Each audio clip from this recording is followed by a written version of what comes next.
няма да можем да различаваме истинското от генерираното.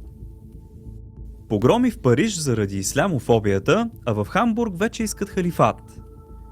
Тълпа мигранти от ислямския свят вилнява в Париж уж срещу расизма, ислямофобията и насилието срещу тях и децата им. Бежанците, дошли в Европа, вече нарастват доста като брой и се чувстват изолирани, но пък нямат никакъв интерес да се интегрират. Явно смятат да интегрират Европа към тях.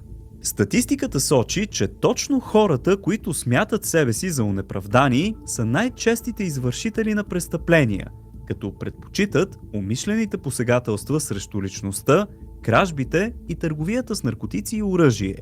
По същото време избухнаха протести на мюсюлмани в Германия, които се скриха зад на пръв поглед красиви лозунги, но показаха и истинското си лице.